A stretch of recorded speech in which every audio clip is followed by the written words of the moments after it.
Assalamualaikum warahmatullahi wabarakatuh.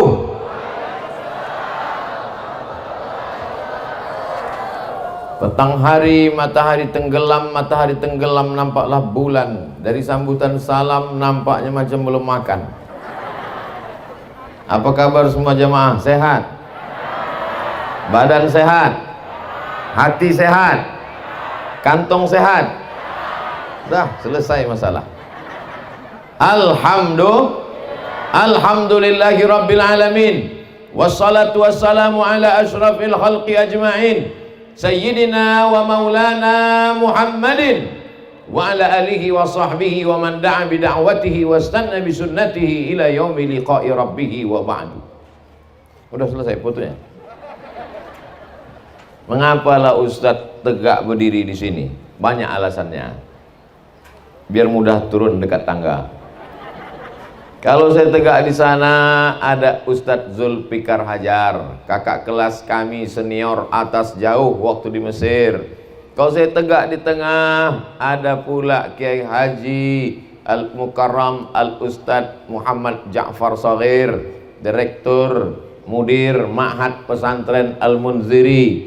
Kalau saya tegak di sini, ada pula guru saya. Tahun 1990 saya mengaji 30 tahun yang lalu, berulang alik dari Sungai Sekambing ke Mabar, ke rumah Ustadz Fadlan Zainuddin yang mengaji tadi. Maka saya carilah tempat yang saya membelakangi panitia. Ini semua mesti dijelaskan nih sekarang, karena memang kita ini sedang dipantau. Jangan sampai ada fitnah di antara kita, jangan sampai ada dusta di antara kita. Tujuan kita berkumpul ini insya Allah niatnya baik, maka yang turun juga rahmat Allah baik-baik insya Allah. Amin. Tak ada niat tak baik, betul? Di depan kita ada asrama putri. Saya tidak pernah diminta untuk meletakkan batu pertama, karena banyak yang saya letakkan batu pertama sekaligus batu terakhir, dan jamaah tahu itu. Maka saya selalu diminta untuk menandatangani prasasti peresmian.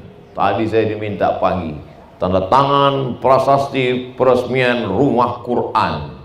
Udah selesai foto-foto, saya tengok di jalan fotonya, tanggal 20 Maret 2020. Loh, kenapa baru tadi ditandatangani? Undangannya udah lama, sekarang Ustadz baru bisa datang, gara-gara COVID.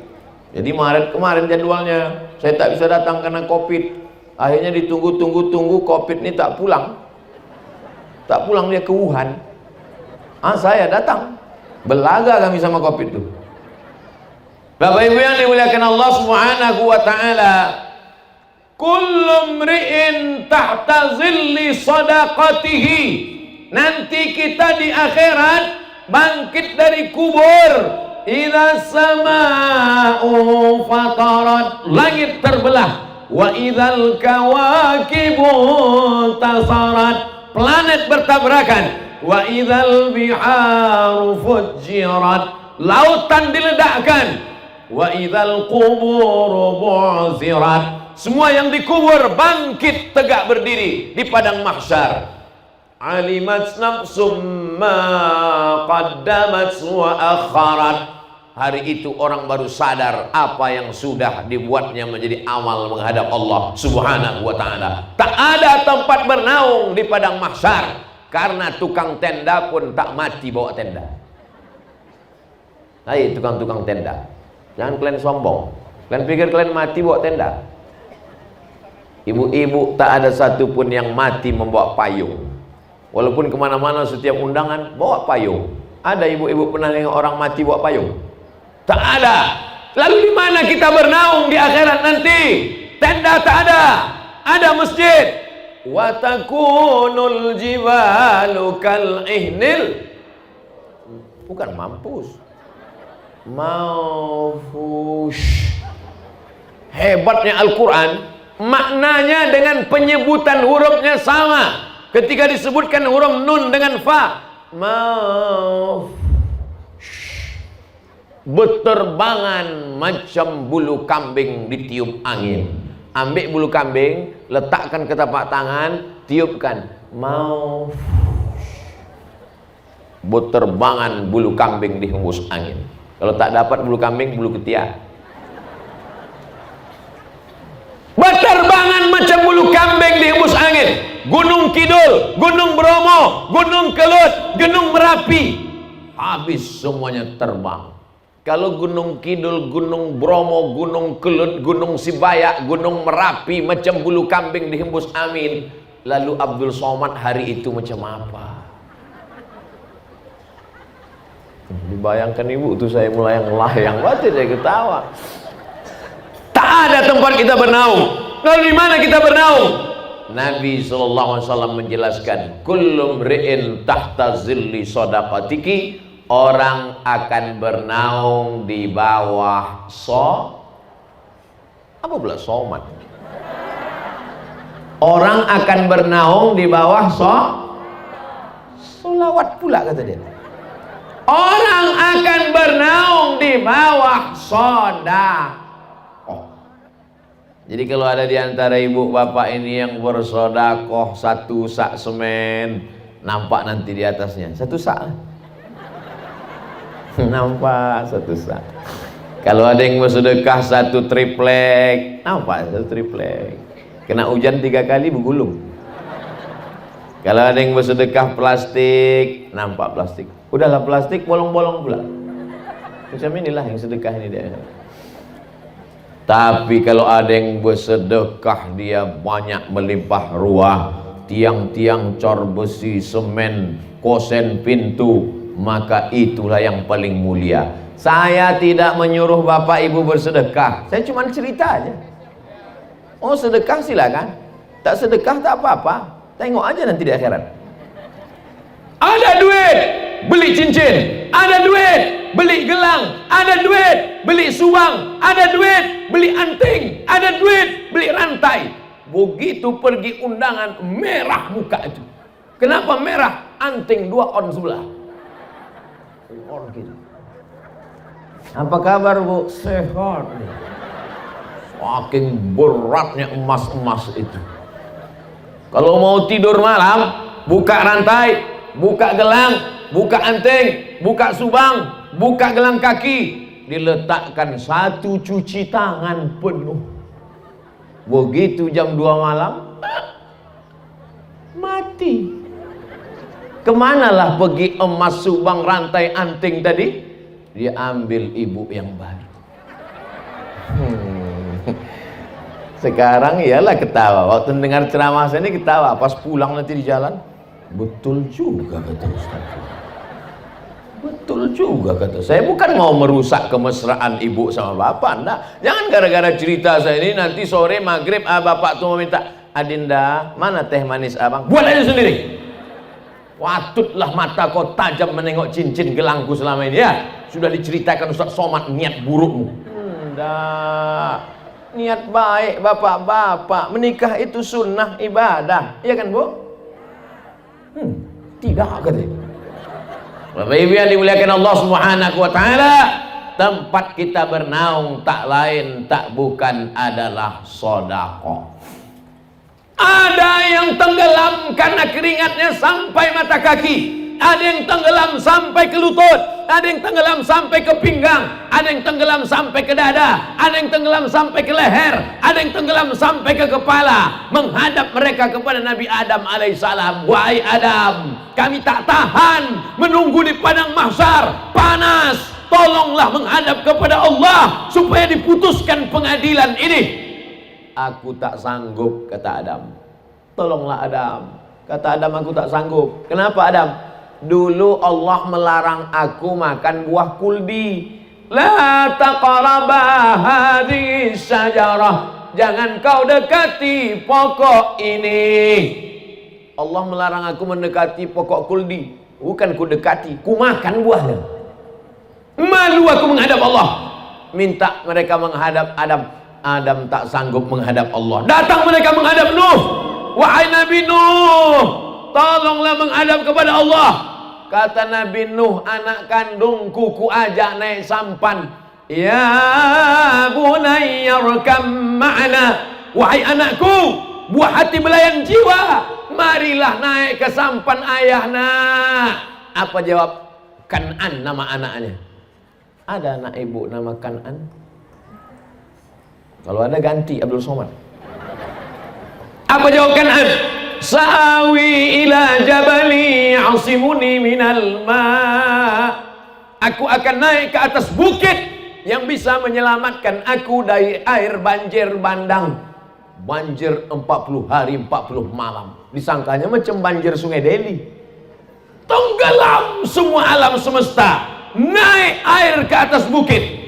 Tenggelamlah Kan'an, anak durhaka, anak Nabi Nuh alaihissalam. Tak sanggup aku menghadap Allah. Datang mereka menghadap kepada Nabi Musa alaihissalam. Kata Nabi Musa, aku tak sanggup menghadap Allah, karena ketika aku naik ke atas bukit Tursina menerima wahyu, umatku Bani Israel menyembah patung sapi yang berlobang lehernya, masuk angin kencang. Dibuat patung sapi, berlobang lehernya, masuk angin kencang, berbunyi sapi itu.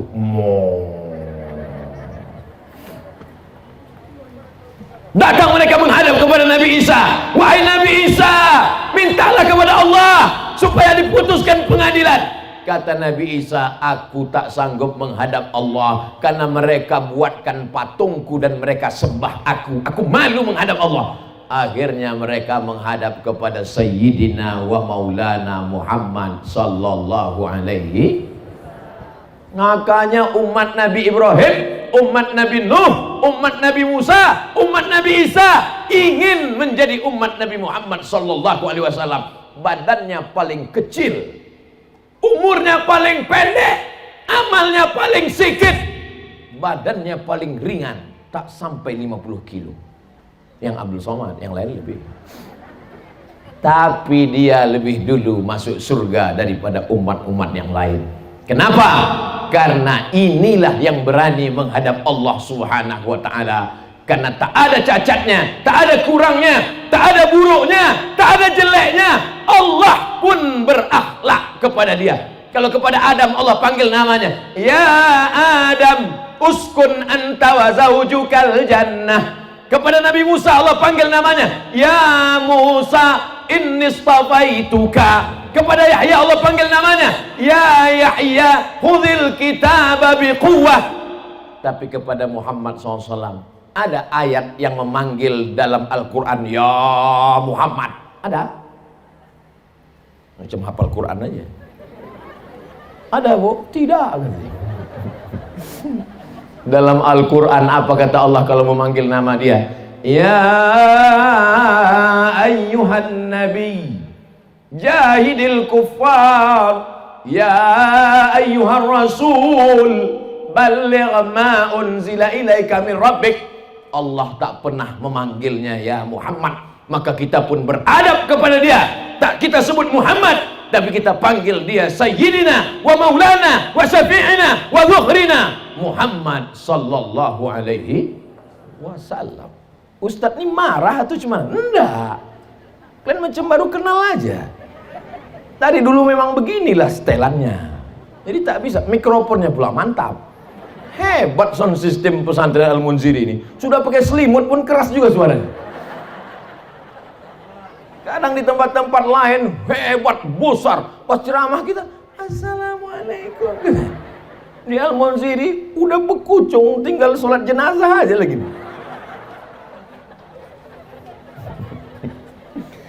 Saya sebetulnya ceramah antara ada covid tak ada covid sama aja. Cuman bedanya kalau sebelum ada covid itu nampak saya respon wajah jamaah itu. Entah dia sedih, entah dia senyum, nampak. Ini tak tahu kita, entah senyum, entah ketawa. Tiba-tiba keluar aja suara. Kiki kiki kiki. Kiki kiki. Bapak Ibu yang dimuliakan Allah Subhanahu wa taala. Jadi kalau mau selamat selama menunggu di padang mahsyar, yang bisa menjaga kita, yang bisa menaungi kita, yang bisa melindungi kita hanya satu, sodakoh. La ilaha illallah. Dia alih-alihkan juga lagi sholat kata dia. Payah betul lah cerita sodakoh. Biasanya saya kalau udah ceramah tentang sodakoh ini biasanya keluar kota, biasanya keluar keranjang. Hebatnya di pesantren Al-Munziri, kotak tak keluar, keranjang pun tak keluar. Rupanya di sini tak main lagi masuk duit, semuanya pakai transfer banking ke nomor berikut. Mantap. Nomor pun tak ada. Wah, hebat betul.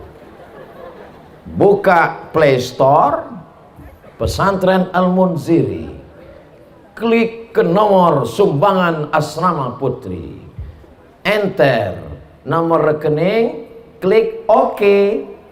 Begitu diklik, menangislah ibu tadi. Kenapa ibu menangis, Bu? Harus sedih karena asrama itu akan mengalir pahalanya ke makam ibu. Bukan, Pak Ustaz. Jadi kenapa ibu menangis? Salah ketik nolnya banyak kan.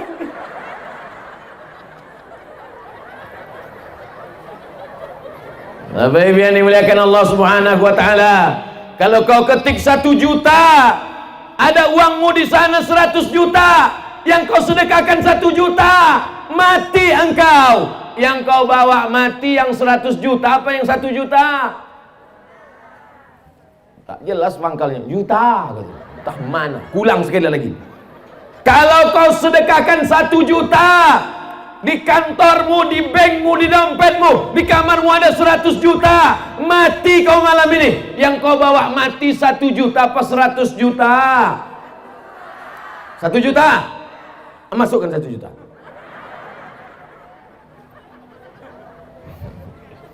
Ibu sehat? Bapak sehat? Alhamdulillah. Di tempat lain ada yang saya bilang 1 juta, demam langsung. Di tempat lain ada saya bilang 1 juta, kumat langsung. Aduh Pak Ustaz. Aduh, kenapa? Naik asam urat. Asam urat di sini Pak, lupa aku.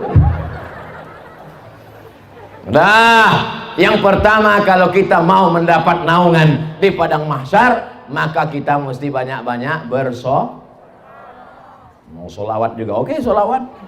Sallallahu ala Muhammad, sallallahu alaihi wasallam, sallallahu ala Muhammad, sallallahu alaihi wasallam.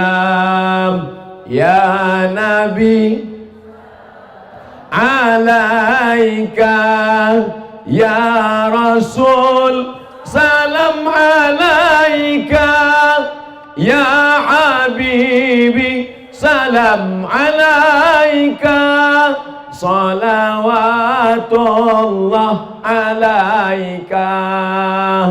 Banyak-banyak berselawat.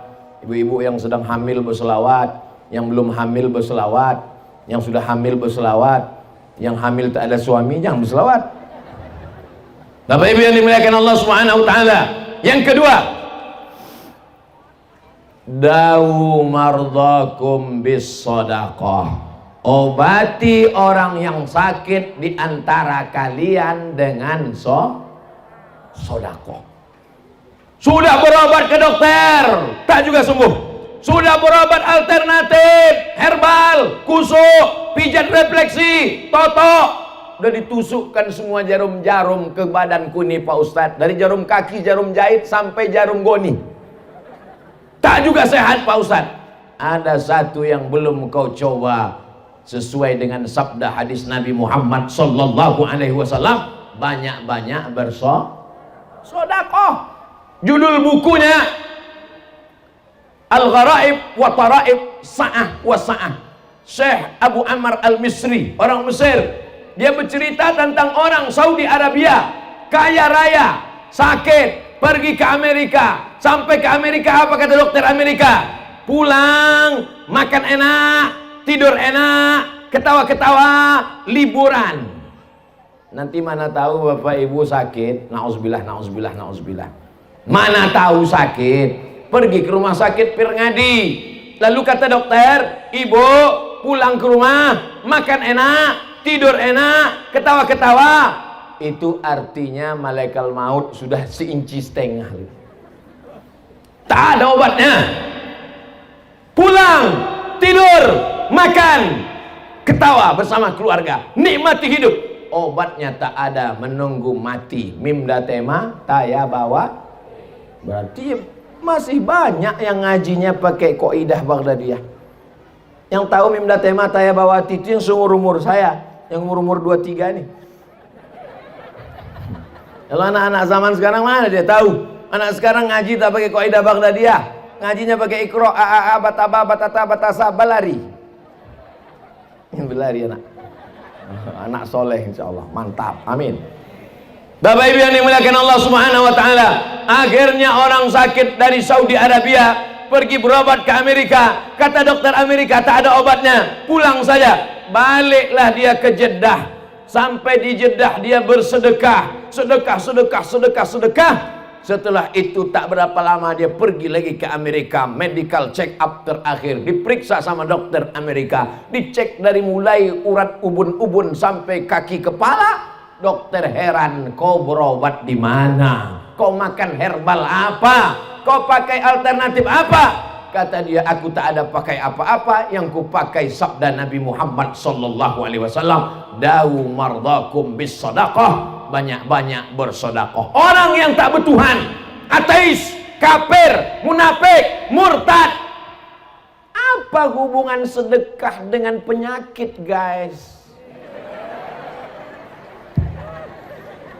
Lagi kita yang beriman, yang percaya kepada Allah, mudah saja. Penyakit datang dari mana? Dari Allah. Kesembuhan datang dari mana? Apa pula dokter spesialis?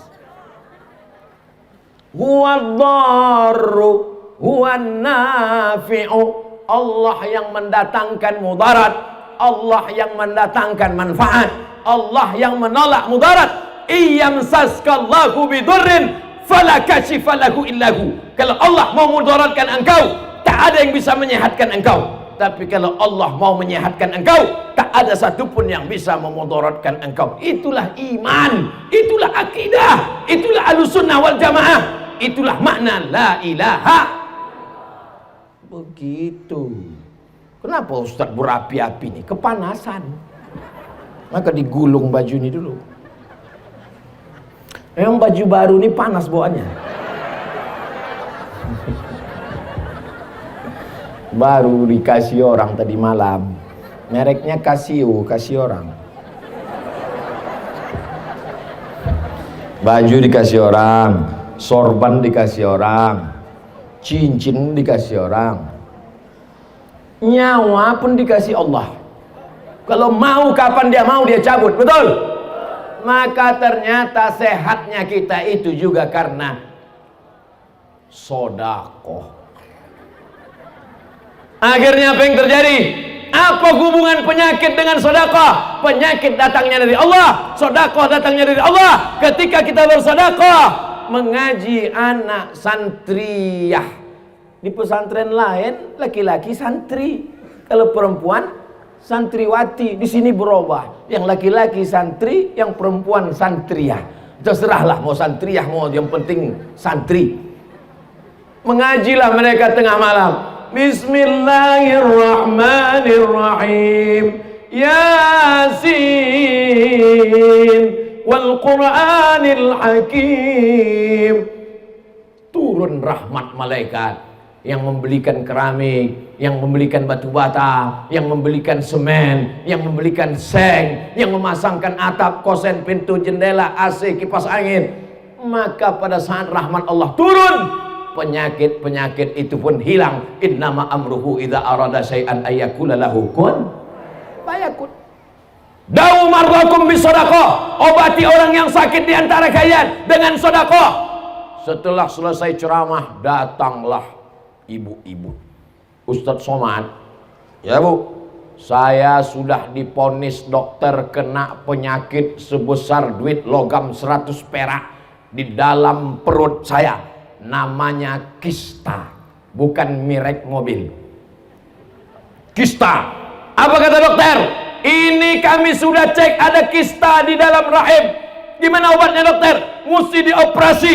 Efeknya apa? Kalau kistanya dibuang sama rahimnya dicopot, maka ibu tak bisa hamil lagi. Mendengar ibu tak bisa hamil lagi, mau nangis ibu tuh habis tisu setengah kotak. Mendengar ibu tak bisa hamil lagi, bapak tuh tersenyum.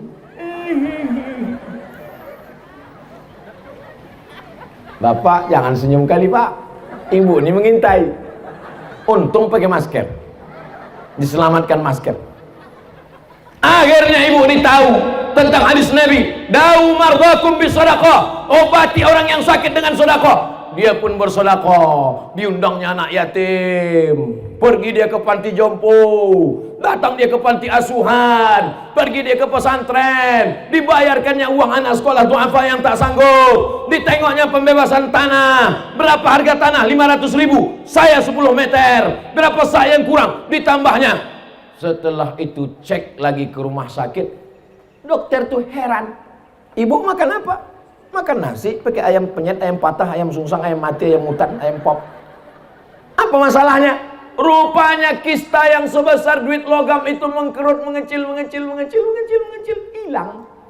Jadi gimana dok? Tidak jadi operasi karena kistanya sudah hilang. Selamat, ibu tak jadi operasi dan bisa hamil lagi. Ibu tuh tersenyum, bapak tuh pula menangis.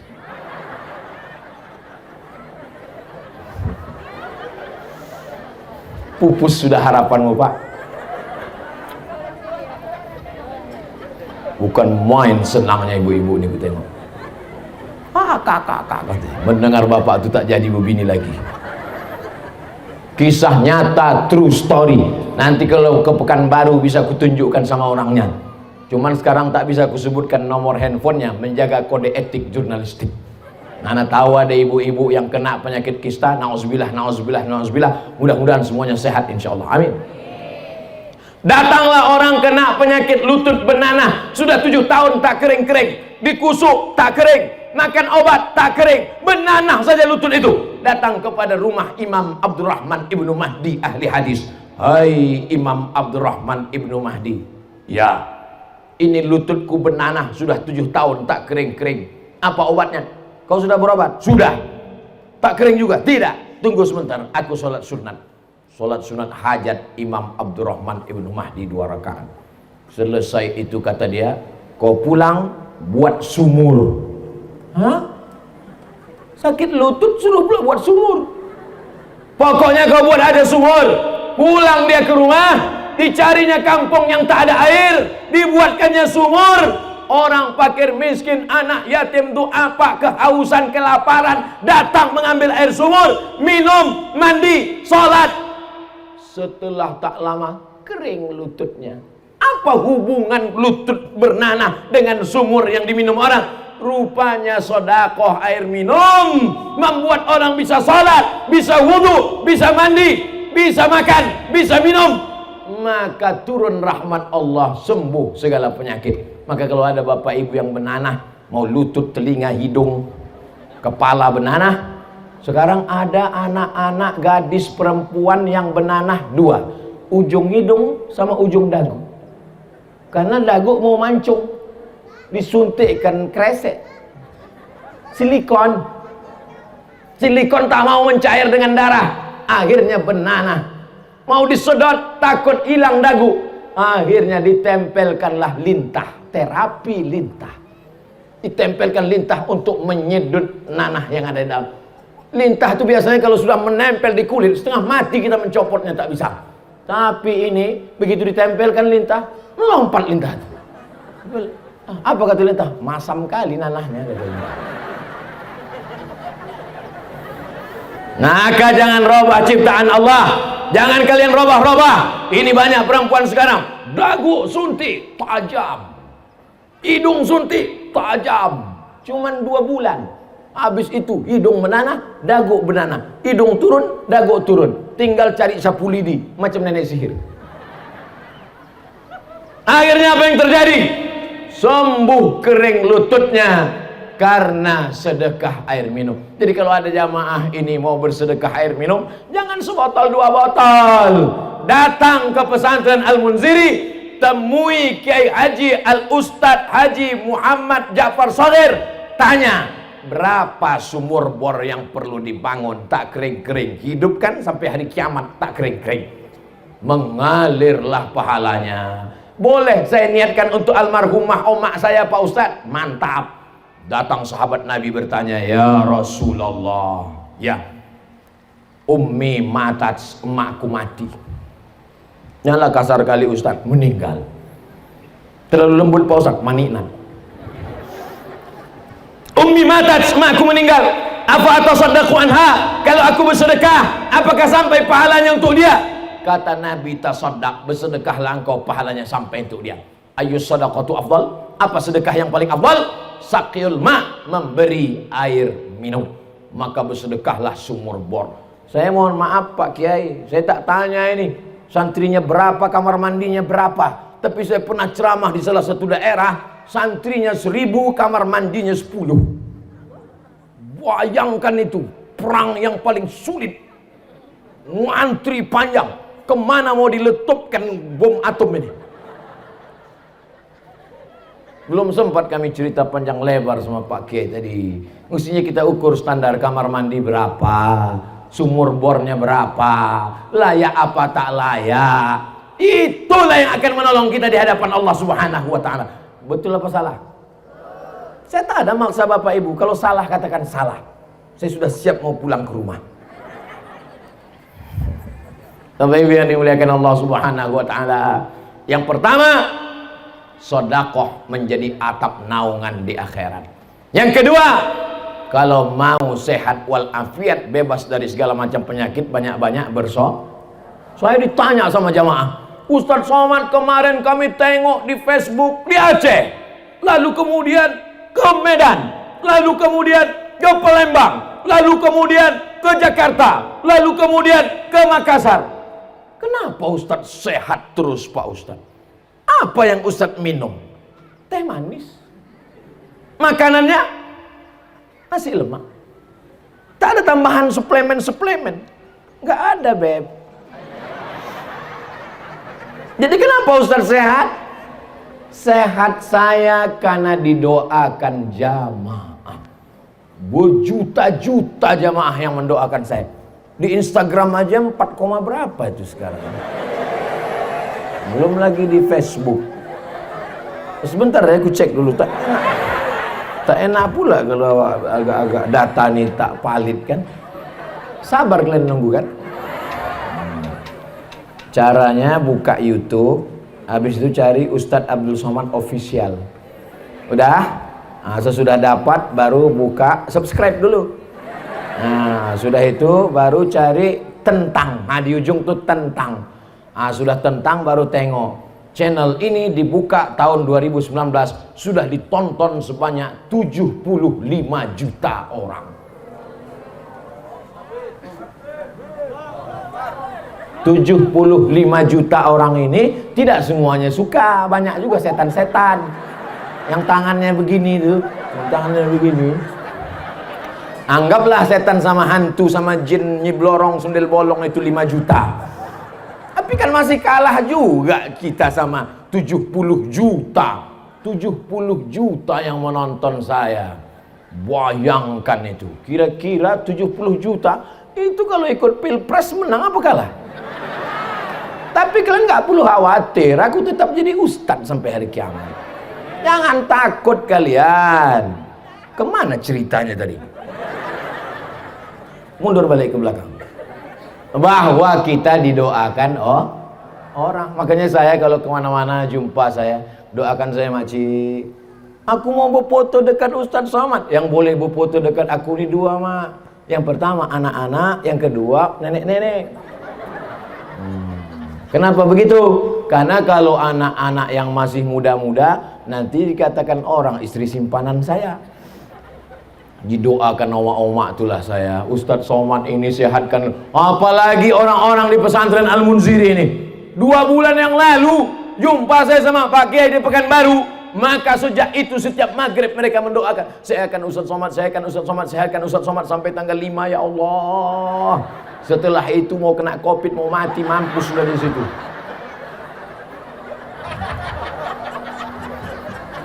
Orang Al-Munziri ini ikhlas-ikhlas, suci-suci hatinya. Doakannya Ustadz Abdul Somad, alhamdulillah sehat walafiat. Kalau tiba-tiba nanti sakit, sakit bukan laknat, sakit bukan kutukan. Ma yusibul mu'min min nasabin wala wasabin wala saqamin wala syaukin. Demam, sakit. sampai duri yang menusuk tapak kaki. Sesungguhnya Allah ingin menghapuskan silap, salah dan dosa-dosa kita. Makanya kalau ada tetangga, kawan, sahabat kita sakit, si anu kemana? Sakit. Mudah-mudahan diampunkan Allah dosanya ya. Begitu. Si anu kemana? Sakit. Mampus di situ. Astaghfirullah. Astaghfirullah. Rabbal baraya.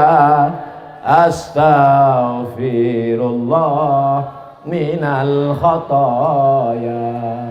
Rabbi zidni ilman nafi'a wa wafiqni amalan salihah. Sesungguhnya saya ceramah ini agak kurang konsentrasi saya. Seringkali apa yang mau saya sampaikan itu lupa saya bahan. Karena asal tertengok saya ke sana kantin. Asal kantin, terbayang saya bakwan, nasi adem. Saya memang tak bisa saya kalau ada makan. Tapi saya tetap berusaha untuk fokus. Bahwa yang pertama yang menolong kita di padang mahsyar, yang menjadi atap pelindung kita supaya selamat dari padang mahsyar adalah sedekah. Yang kedua, yang sakit berobat, berusaha, berikhtiar dengan sedekah. Yang ketiga, sampai berapa nih Pak Ustadz? Biasanya saya ceramah itu saya tengok jamaah. Kalau udah nampak saya ada 2-3 orang menguap, berhenti saya. Cuman sejak Covid ini tak tahu kita dia entah menguap entah tidak. Tak nampak. Mana nampak? Nampak, entah menguap, entah senyum, entah apa. Mata aja begini-gini.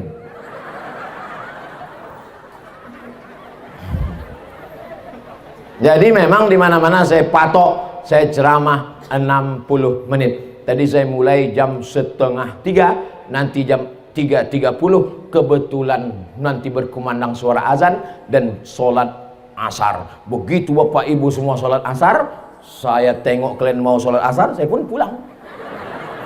Saya tengok semuanya sibuk sholat asar, saya pun cabut. Kenapa? Aku udah jamaah taklim. Saya udah jamaah taklim tadi duluan. Jadi jangan nanti pas saya pulang, oh Ustadz itu yang kalian ikut itu, ceramah aja mantap, sembahyang pun tidak. Banyak orang sedang mengintai-ngintai kesalahan kita sekarang, betul? Yang tak betul jangan bilang betul, bilanglah tidak.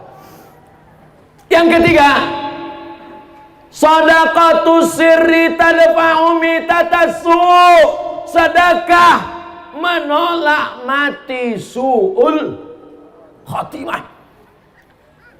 Kemarin tetangga kita yang ikut 17 Agustus manjat pinang itu mana dia? Pak RW. Mati kita Pak RW. Meninggal kenapa? Sakau. Syanu meninggal kenapa? Pas main gaple, kelepak mati. Syanu meninggal kenapa? Pas nyanyi dangdut. Jatuh bangun aku. Kelepak mati. Kalau mau selamat supaya mati husnul khatimah, kita diajarkan tuan-tuan guru berdoa. Allahumma khtim lana bi husnin wala takhtim alaina bisu'il khatimah. Tapi jangan lupa, ini yang ketiga, sedekah menyelamatkan orang dari mati su'ul khatimah. Amal banyak, sholat sunat banyak, pengajian banyak, jilbabnya panjang, sedekahnya banyak. Tapi ternyata kalau riya, kalau angkuh, kalau sombong, tak selamat dari mati su'ul khatimah. Apa yang bisa menyelamatkan dari su'ul khatimah? Kata Nabi, shadaqatus sirri tadfa'u mitatassu'i. Banyak-banyak bersedekah diam-diam, maka itu akan menyelamatkan dari mati su'ul khatimah. Anak muda meninggal di samping Ka'bah, di belakang makam Ibrahim, dalam keadaan pakaian ihram, di dalam Masjidil Haram, di sujud terakhir, dalam keadaan berwudu, di dalam sholat. Tak ada mati yang lebih indah daripada mati dalam Masjidil Haram, di belakang makam Ibrahim, dalam keadaan berwudu, dalam sholat, sedang pakaian ihram, di sujud terakhir. Indah. Anak muda, bukan alim ulama. Selesai dia dibawa ke keluarganya, datanglah orang bertanya kepada emaknya, anak ibu ini bu? Iya. Apa amalannya bu? Ulama dia? Tidak. Dia kerja kantor biasa. Jadi kenapa dia matinya indah betul? Aku pun tak tahu entah apa amalannya. 2-3 hari setelah kematian, datanglah perempuan membawa anak-anak. Kamu siapa? Aku perempuan. Iya, aku tahu aku kau perempuan. Ya kau siapa? Ini anak-anakku. Terus anak ibu ini setiap awal bulan datang ke rumah kami, diam-diam membawa gajinya, dikasihnya sepertiga gajinya untuk anak yatim. Terkejutlah ibu, terkejut semua tetangga jamaah. Kenapa dikasih Allah dia husnul khatimah? Karena sodako. Makanya nanti ibu, mana tahu suami ibu meninggal, 2-3 hari sesudah itu datanglah janda membawa anak. Itulah tanda husnul. Oh, tak ada yang mau mengaku. Sedekah ini luar biasa Bapak Ibu. Kawan saya dalam keadaan kesulitan, datang dia ke tempat Pak Kiai.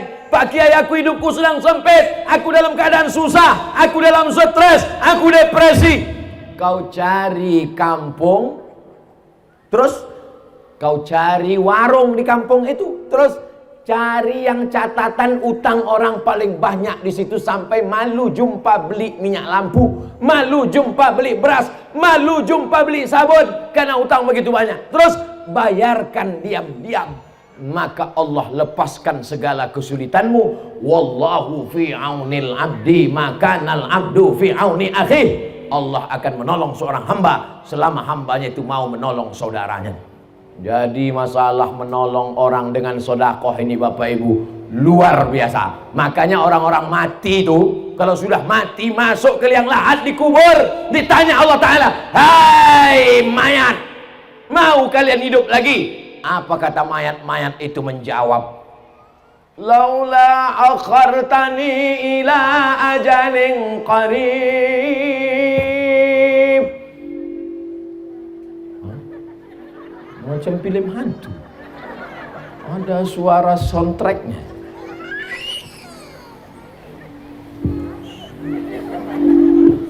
Laula akhartani ila ajalin qarib.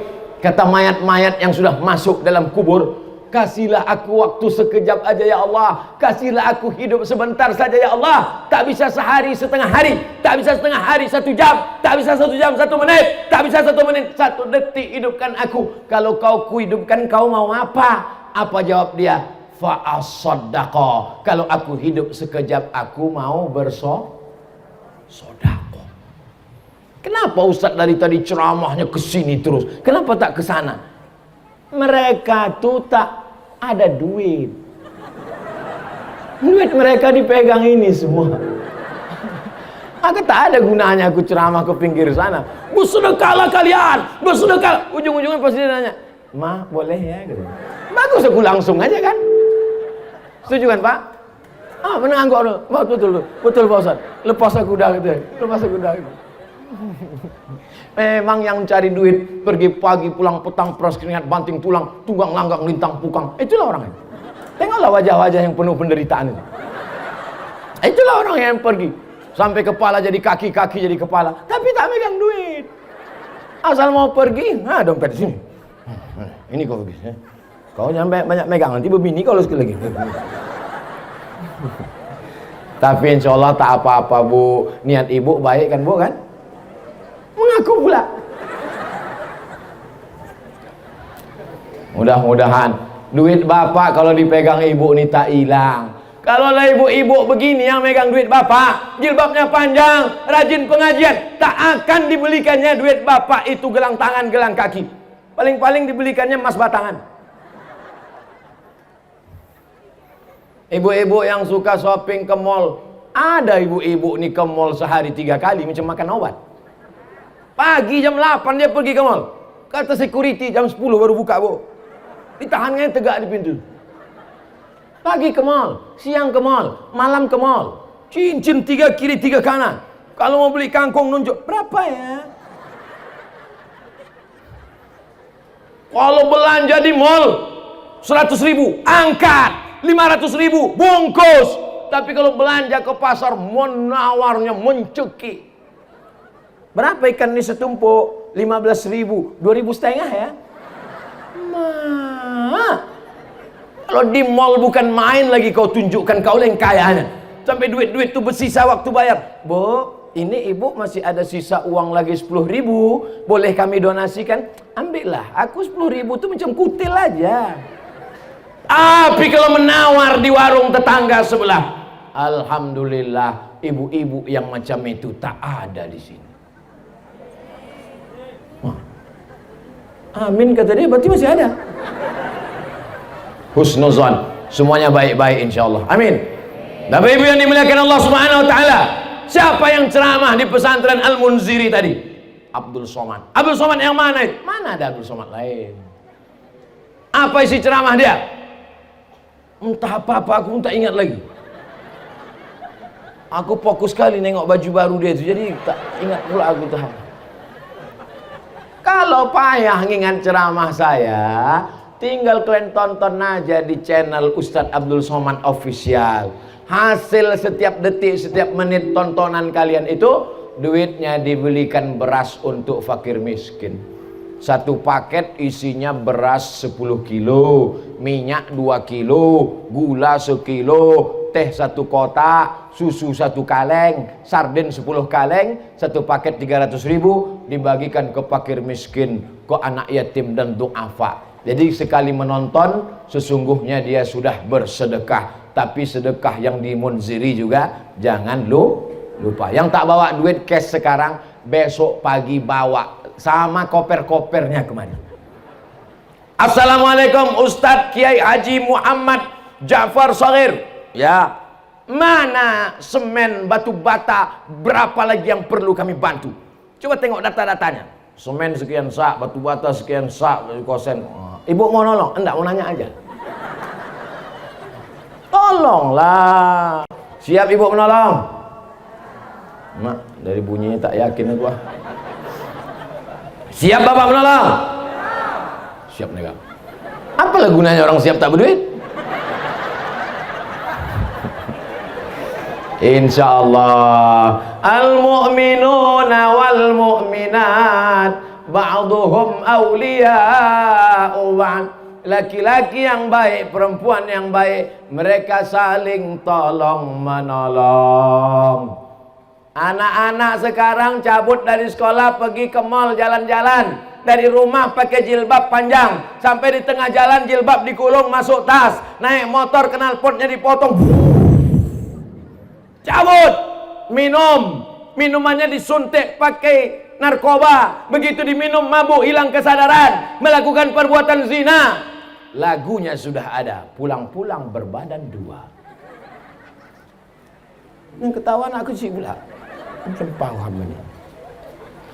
LGBT, zina, virus HIV/AIDS, sakau, narkoba, tidak ada yang bisa menjaga anak-anak kita selain benteng pondok pesantren. Betul? Yang sudah mendaftarkan anaknya ke pesantren, alhamdulillah. Yang belum mendaftarkan anaknya, segera daftarkan ke pesantren Al-Munziri Medan, Sumatera Utara sebelum tanggal penutupan berikut ini, tahun ajaran 2021-2022. Potong, masukkan ke Instagram. Aku sudah habis tanggung jawab di dunia.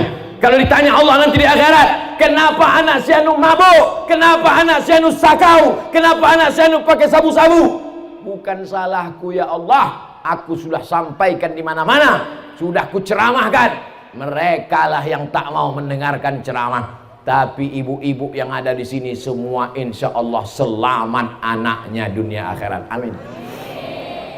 Oma ayah saya nun di Kabupaten Pelalawan, dari Pekanbaru 3 jam lagi ke arah Jambi. Saya disekolahkan pesantren Darul Arafah Lau Bakri Deli Serdang, Sumatera Utara. Menengoknya setahun sekali. Beruntung betuahlah kalian yang ditengok. Banyak anak-anak santri ini minta tengok pula sekali 3 hari, sehari 3 kali. Minta bawakan keripik pedas lah, bumbu pecal, banyak betul lah kau. Balik aja kau ke rumah.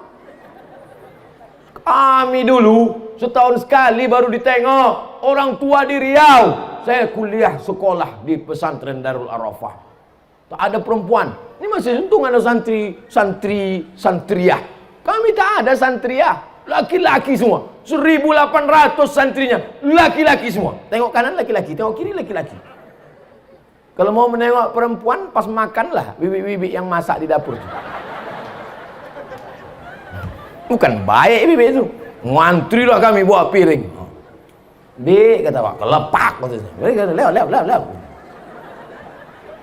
Hari Sabtu, hari Ahad, hari libur. Wah, datanglah nenek-nenek menjenguk cucunya. Itulah, cantik juga nenek-nenek itu kadang-kadang. Jadi kalian di pesantren nih enak, cantik, indah, alamnya luar biasa. Saking makbulnya doa orang di pesantren. Dari tadi malaikat sudah mau menurunkan hujan, tak hujan-hujan. Ditahannya. Gimana? Kuturunkan, tunggu dulu, selesaikan ceramah Abu Somad dulu. Sikit lagi. Saking kan hebatnya doa santri-santri. Mereka berdoa, kenapa doanya makbul? Karena mereka dekat dengan langit. Itu di atas.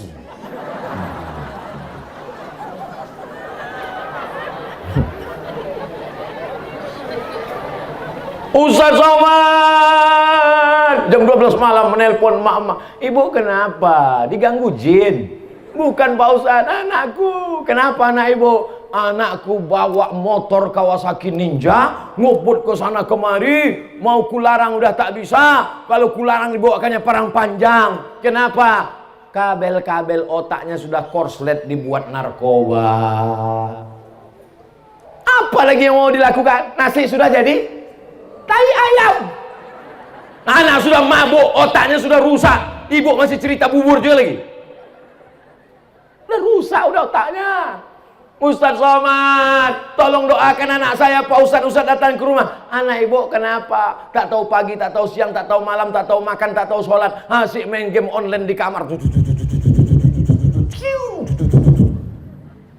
Tolonglah Ustaz doakan. Tak tahu aku doanya.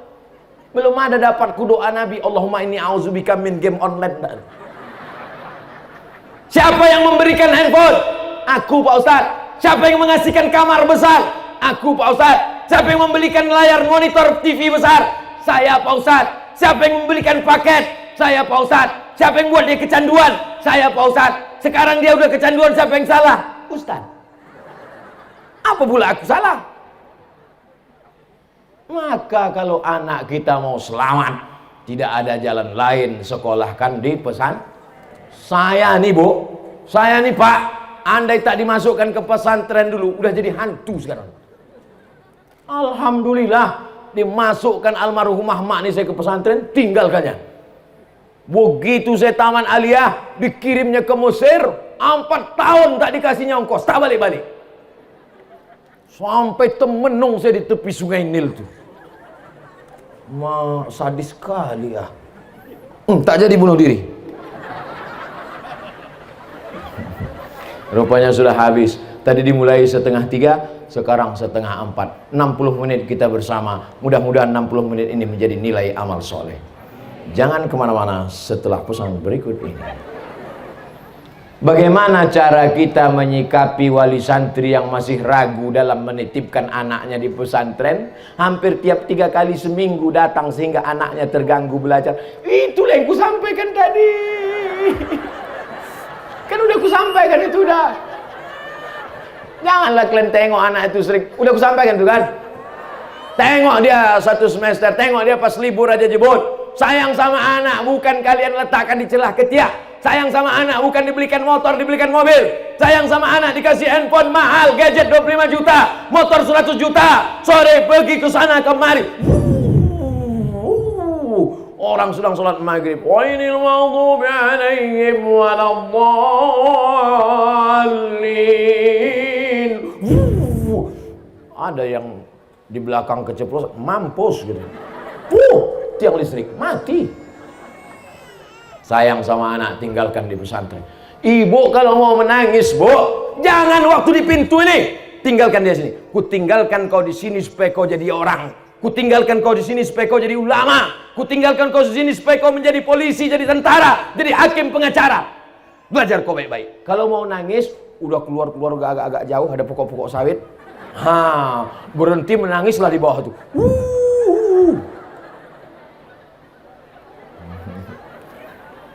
Iyalah, Ustadz ditinggalkan di pesantren, mungkin Ustadz adik-beradik ramai 12 orang, do re mi fa sol la si do re sol fa mi re do. Anak pertama, paling disayang. Adik-beradik cuma 2 orang. Bukan anak dibuang dicampak kan ini. Ini bukan bin kardus. Anak kesayangan.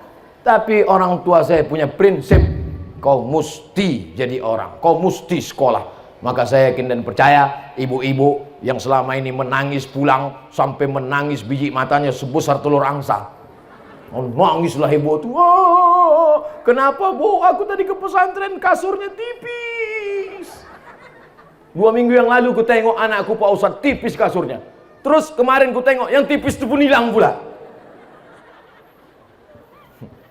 Datang si bapak menasehati, jangan kau menangis, lebih baik kau menangis sekarang daripada nanti kau menangis anakmu pecandu narkoba. Kuatkan semangatmu. Ngamuk pula ibu tuh, enak aja kau marah. Aku yang mengandung dia 9 bulan 10 hari, aku yang menyusukan dia 2 tahun, kau kan cuma datang sekali-sekali aja.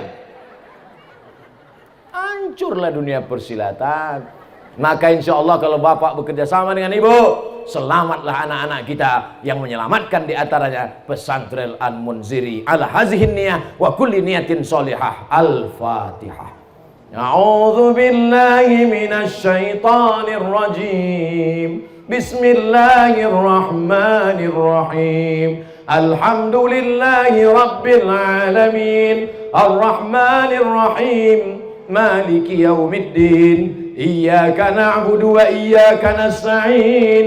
Ihdinas siratal mustaqim. Siratal ladzina an'amta 'alaihim ghairil maghdubi 'alaihim waladdallin. Amin.